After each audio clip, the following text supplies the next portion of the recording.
Maintenant, on va parler des armes à feu. Est-ce que les armes à feu, ça vous plaît? Parce qu'aujourd'hui, vous allez devoir, à partir d'aujourd'hui, les enregistrer, les immatriculer. La loi sur le registre des armes à feu québécois entre en force aujourd'hui. Pour en discuter, nous sommes en compagnie de Guy Morin, président de Tous contre un registre québécois des armes à feu. Bonjour, M. Morin. Bonjour, c'est l'évêque. Très heureux de vous parler parce qu'évidemment, j'imagine que pour vous, aujourd'hui, c'est pas une date très agréable. Oh non, c'est pas une date très, très stressante. Je vous dirais, cette année, on n'a pas l'obligation encore de les enregistrer. Donc, oui, on peut les enregistrer, mais il n'y a rien de stressant. C'est surtout le 29 janvier 2019 où ce que là, normalement, si on n'est pas enregistré, on va peut-être avoir des amendes. Mais quelqu'un qui aujourd'hui s'achète une arme à feu, qui a passé au travers du processus, parce qu'on sait que pour avoir une arme à feu, ça prend quand même un permis, ça prend quand même une enquête qui a été faite sur votre dossier criminel, montrer patte blanche en matière de santé mentale. Il y a également un contrôle de l'arme que l'on peut acheter en magasin. Là. On peut pas acheter n'importe quoi, des armes automatiques, des armes de poing. C'est pas tout le monde qui peut s'en procurer. C'est quelqu'un qui va s'acheter une arme à feu aujourd'hui, là, il va être obligé de s'immatriculer rapidement. Ben écoutez, là, comme dans la loi présentement, ce qu'elle dit, c'est que si vous achetez une arme maintenant, il faut qu'elle soit enregistrée immédiatement. Immédiatement, il y a quand même un certain délai. Normalement, c'est un délai de 45 jours pour vous enregistrer. Mais moi, ce que j'arrive pas à comprendre, c'est qu'on est dans un pays où ce que ça n'existe pas ailleurs qu'au Québec. Comment qu'ils vont faire pour tout gérer ça?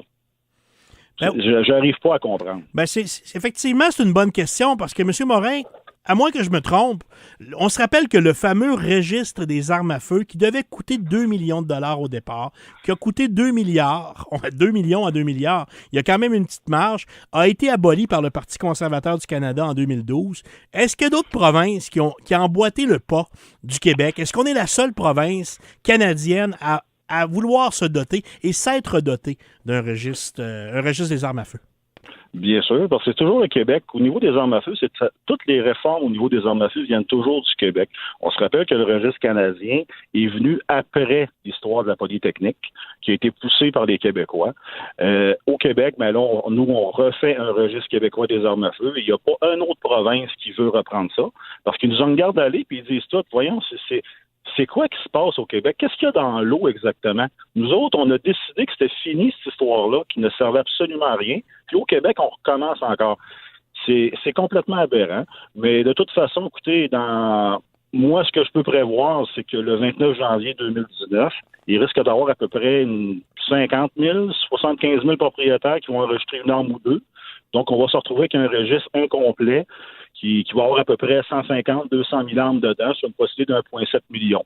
Moi, ce que j'ai hâte de voir, c'est qu'est-ce un prochain gouvernement va faire avec une patate chaude comme ça, une loi qui va être inapplicable, une loi qui ira pas chercher ses objectifs. J'ai vraiment hâte de voir qu'est-ce qu'ils vont faire avec ça. Là. Avant de poursuivre, M. Morin, on a un auditeur qui nous appelle, Luc, qui est au bout du fil. D'ailleurs, je vous rappelle aux auditeurs que cette émission vous appartient. En tout temps, vous pouvez nous appeler au 819-376-1069. Vous êtes toujours les bienvenus. Bonjour, Luc. Luc, est-ce que vous êtes là? Oui, absolument. Est-ce que vous m'entendez? Oui, on vous entend. Allez-y. Oui, vous avez un commentaire à faire sur le sujet? Ben oui, écoutez, c'est complètement ridicule. Ça nous a coûté tellement cher ici au Québec. Encore une fois, c'est les... En tout cas, je peux pas, tu sais, depuis la Polytechnique, je sais que c'est effrayant ce qui s'est passé là-bas. C'est vrai que, bon, il y a eu un fou qui est rentré avec une arme à feu. Tout ça, on paye des milliards de dollars au Québec pour essayer de protéger les gens concernant les armes à feu, mais c'est pas ça. Si vous regardez les hommes violents, si on fait un sondage au Québec de toutes les femmes qui ont été tuées par leur mari ou par leur chum, c'est même pas des armes de chasse qu'ils ont utilisées. Fait que je comprends même pas pourquoi qui encore défendent cette position-là à dire si on contrôle les armes à feu des chasseurs, on va avoir moins de meurtres. C'est même pas vrai. Ceux qui tuent trouvent les armes, écoutez, un couteau, un tournevis, un stylo. Vous pouvez tuer votre femme en l'étranglant, en la pitchant en bas des marches du 2e, du 3e, du 10e. Fait que je comprends même pas le projet de dire, on va protéger les gens. Au Canada, ils ont compris ça. Puis en plus, avoir une arme à feu de chasse, moi je suis un chasseur, ça devrait être un droit constitutionnel. Faut pas oublier que, il y a 400 ans, c'était bien important de chasser puis de trapper puis ces choses-là. Ça devrait être un droit un peu comme aux États-Unis, mais pas avoir des mitraillettes à la maison, là. Non, c'est ça. Il y a comme déjà un contrôle, Luc, des armes à feu qui se fait. Je vous remercie beaucoup de votre commentaire, très pertinent. Puis je pense que vous êtes nombreux, les chasseurs, à avoir de l'écoute. Monsieur Morin, vous, là, qui êtes un propriétaire d'armes à feu, est-ce que vous avez l'intention d'enregistrer vos armes? Est-ce que vous allez le faire rapidement? C'est quoi votre projet à ce niveau-là?